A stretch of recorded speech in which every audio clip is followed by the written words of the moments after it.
Hey guys, this is Captain Frugal reporting for duty, and today we're going to be checking out Ozone 9. So I hope you sit back and enjoy the video.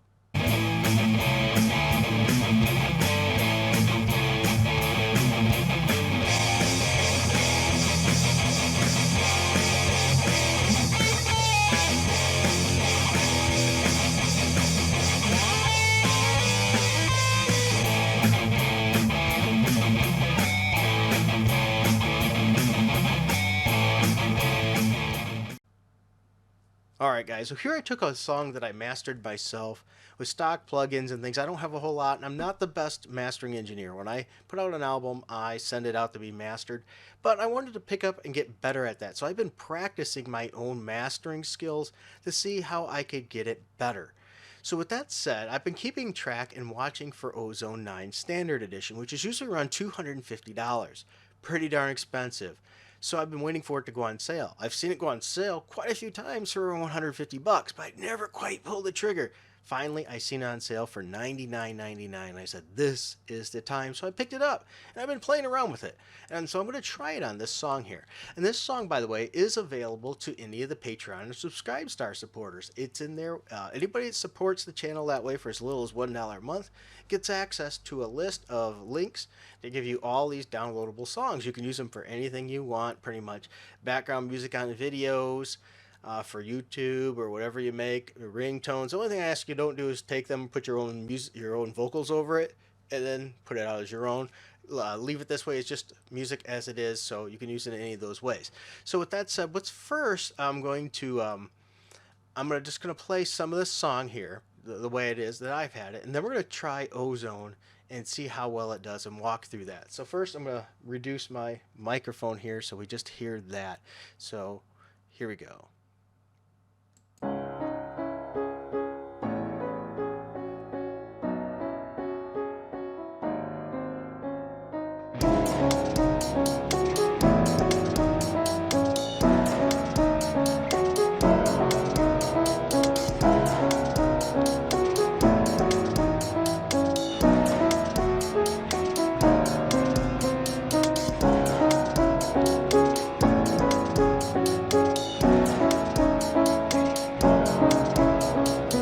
Jump it ahead a little bit. Sorry if I can.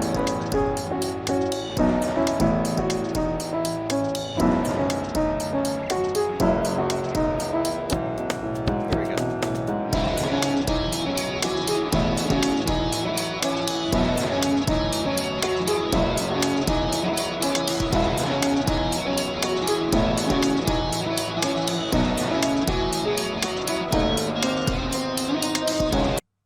So I'm going to stop it there now. I'm turning up my mic up a little bit again there. So wait, there we are. So now I'm going to stop it there, and we're going to open up Ozone.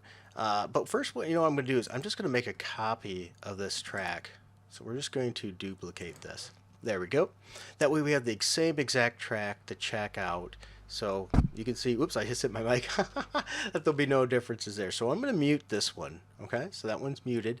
And now on this one, we're going to, it's now going to be on the master track, just so we know. We'll turn it off when we go back to the other one. But I'm going to click on there. We're going to go to Ozone.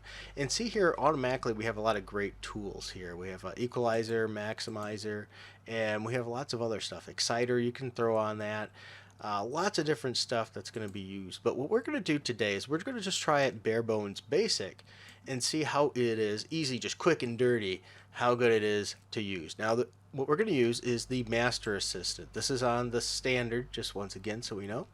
Now, it has two modules here. Modern, which is for, once again, like your non-vintage models, using the word there. This is good if you want it to sound pretty tight. If you don't want that vintage, tubey, more warmth kind of sound, this is pretty good. So sometimes that is what you might want to use, but I'm going to use the vintage.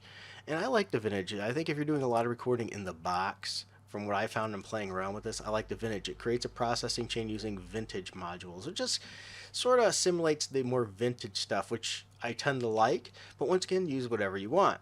And then we have the loudness and EQ. You can have a reference, which is really cool, because if you use that, you can use another song, or any artist that you like, and you can load that music in and use that as a reference. So it's going to target that As you notice, it says determine loudness and EQ curve targets based on the selected reference track. And I think that's really cool. But I'm not going to do that here. I'm just going to select it with manual. Now with that, we have different intensities too, and that's going to give you your LUF levels. And that's essential for whatever you're trying to make your video music for, whatever it is that you're making your music for. Setting your LUF levels is going to be essential. So we have a -14, we have a -12 LUFs, and we have a -11 LUFs for high. I'm going to put it on medium. We're just going to use it there. And then on top of that, you have your destination to help set it up for how it is going to be. Because maybe you want to be doing this for streaming music, then you might be setting it up for this way. Sets the maximizer ceiling to -1 decibel. Or you can set it up for CD. Sets the maximizer ceiling to -0.03 for lossless output formats. I'm going to go with CD here. Now on top of that, I've noticed too, and it even tells you here, it really does a great job of walking you right through it and simplifying it, is for best results, play the loudest portion of your track. So what I'm going to do is I'm going to click right around here, because it was pretty darn loud there, and that's the section we're going to do. And then when we do that, we're going to hit next. Now while that's going, it's going to give us information on that, but I don't want to be talking and everything during that and influencing this. So I'm going to be turning my mic down, but read the things that it does. It's pretty cool. It's going to walk us through what it's actually doing in this process. So here we are. Notice that I put it at a loud point, and I'm going to turn my mic down, and we're going to run that. So let's see what happens.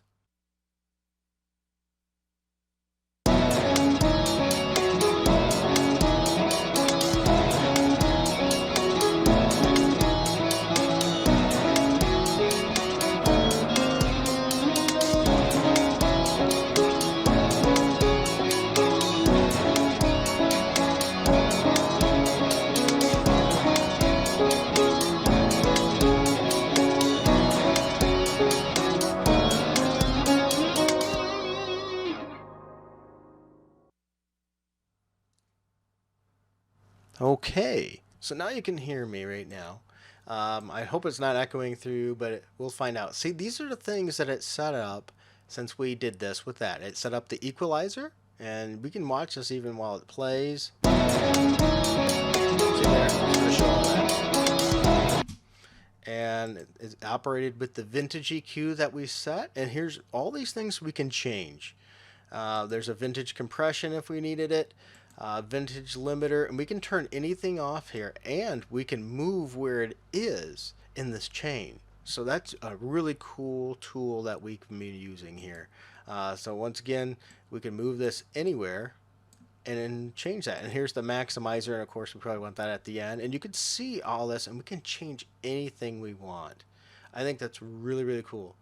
I'm going to turn that off there, and we're going to close that out, because now we've set that, we've done that to we have it all set up through there. Actually, I need to click that back on. Okay, we have all that. All that's already set up and going. Let's make sure there. Okay, just double checking on here. We want to make sure that's on. All right, now that we have this track and this is on, I'm going to render it down, and we're going to see how well it sounds compared to the previous version of that. Alright, so now I put in the test master here. We can see the difference definitely between the two, and we're going to A/B check it. Let's go right to right about here. Okay, and I'm going to mute the new version, and we're going to play just the original and see how that sounds and compare it. So here we go.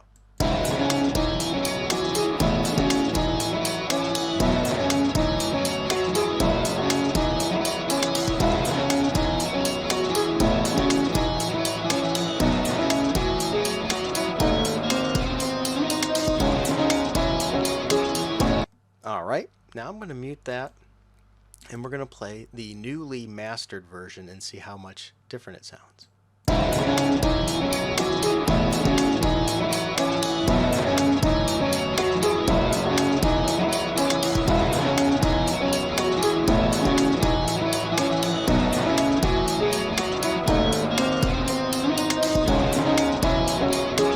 Alright, so they have you. I actually did a pretty good job, I believe, on the original version, but I'm already seeing, I can see it too visually, but I can hear the difference too. So let's listen to the beginning of it, and let's hear how it sounds different at the beginning, because we're going to have a little bit more differences and variances here.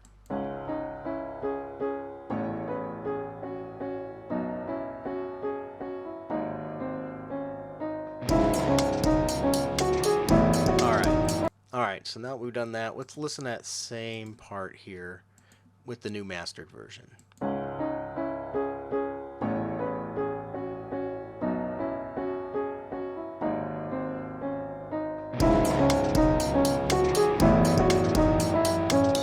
I think it did a great job. I mean, as I said, I spent a long time mastering the original, and this is already within a couple clicks, taking that same track and just did a little bit more to it. But it seems like I was already on the right track, so really, really nice. All right, so now what I've done is I've set up this. I pulled up another song that I'm currently working on, and we're gonna see. I've never used it. Let's see how well it applies to on this song. So let's just check it out here and see how it sounds. First off, I'm just gonna play that, and we'll hear what it sounds like without anything. I think I gave it a 10-second runoff here, so it's there. I probably should have just jumped it up. All right, here we go.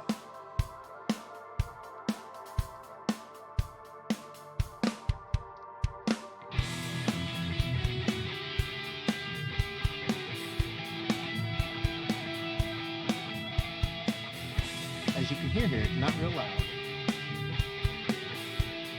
So what I'm going to do is we're going to go back and let's see here. It wants us to do the loudest part. It'll probably be around here. That's actually the loudest part's probably around here. All right, now we're going to try it again. And this time we're going to use Ozone 9 again, and we're going to take it right off from here. We're going to go with the mastering assistant. Let's go with vintage again. I'm going to go same setting, medium and CD. And we're going to hit next and hit the button and see how it sounds.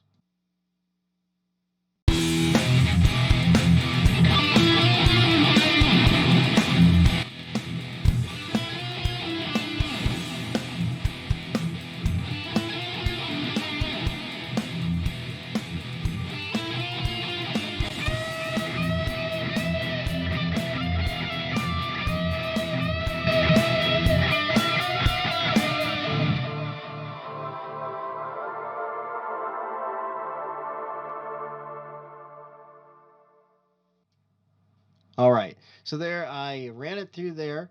I put that on, and so now we can check it out and see how it sounds with it on and with it off to see what kind of difference it made. So right now here, Ozone is not on; it's not applying any of those things. So let's hear how it sounded again. All right, I'm going to kick in Ozone 9, the mastering setup that I have. Here we go.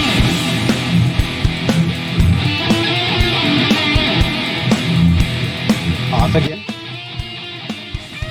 Back on.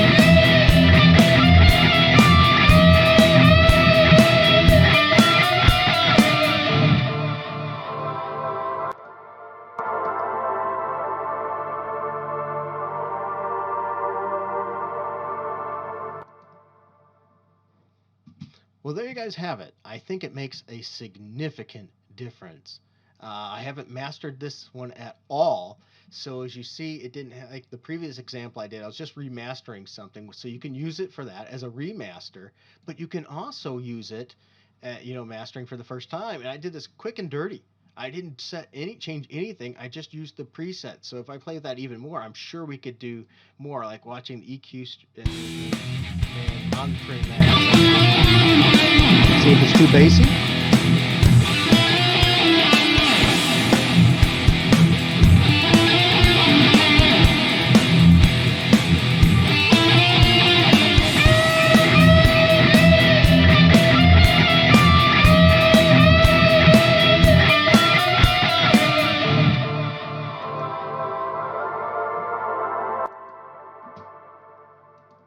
So there you guys have it. A lot of different options here. I think it's really cool. I'm glad that I have it.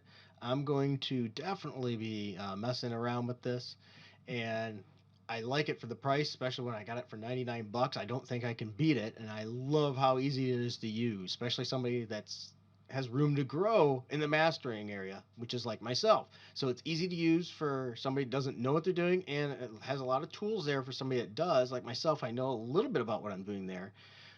But I can learn and do even better. So I hope you enjoyed the video. Like, subscribe, hit that notification bell, and until next time, keep it frugal.